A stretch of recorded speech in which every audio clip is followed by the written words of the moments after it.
హరే కృష్ణ. శ్రీమన్నారాయణీయం 82 దశకం. ప్రద్యుమ్నో రౌక్మిణేయః సఖలు తవ కళా శంబరేణ హృతస్థం హత్వా రత్యా సహాప్తో నిజపురం అహరద్రుక్మికన్యాం చ ధన్యాం తత్పుత్రోథానిరుద్ధో గుణనిధిరవహద్రోచనాం రుక్మిపౌత్రీం తత్రోద్వాహే గతస్త్వం న్యవధిముసలినా రుక్మ్యపి ద్యూతవైరాత్ బాణస్య సాబలిసుతస్య సహస్రబాహోః మాహేశ్వరస్య మహితా దుహితా కిలోషా త్వత్పౌత్రమేనమనిరుద్ధమదృష్టపూర్వం స్వప్నేనుభూయ భగవన్ విరహాతురాభూత్ योगिन्यतीव कुशला खलु चित्रलेखा तस्या सखी विलिखति तरुणानशेषान् तत्रानिरुद्धमुषया विदितं निशायाम् आनेष्टयोगबलतो भवतो निकेतात् कन्यापुरे दयितया सुखमारमन्तं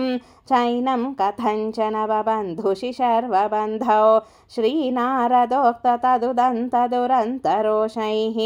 त्वं तस्य शोणितपुरं यदुभिर्न्यरुन्धाः पुरीपालशैलप्रियदुहितृनाथोऽस्य भगवान् समं भूतव्रातैः यदुबलमशङ्कं निरुरुधे महाप्राणो बाणो झटिति युयुधानेन युयुधे गुहप्रद्युम्नेन त्वमपि पुरहन्त्रा जघटिषे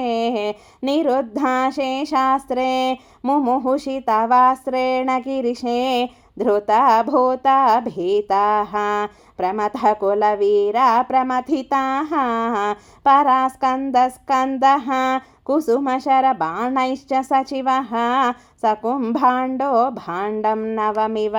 बलेनाशु बिभिदे चापानां पञ्चशत्या प्रसभमुपगते छिन्नचापेऽथ बाणे व्यर्थे याते समेतो ज्वरपतिरशनैः अज्वरित्वज्वरेण ज्ञानी स्तुत्वाथ दत्त्वा तव चरितजुषां विज्वरं सज्वरोगात् प्रायोऽन्तर्ज्ञानवन्तोऽपि च बहुतमसा रौद्रचेष्टा हि रौद्राः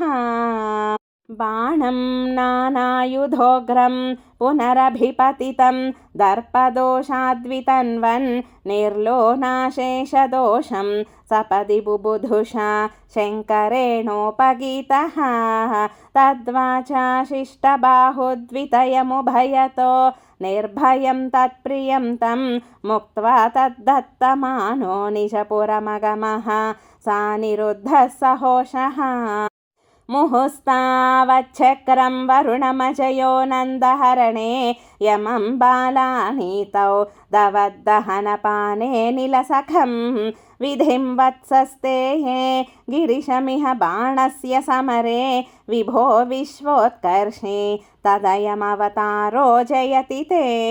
द्विजरुषाकृकलासवपुर्धरं नृगनृपं त्रिदिवालयमापयन् निजजने द्विजभक्तिमनुत्तमाम् उपदिशन् पवनेश्वर पाहि माम्.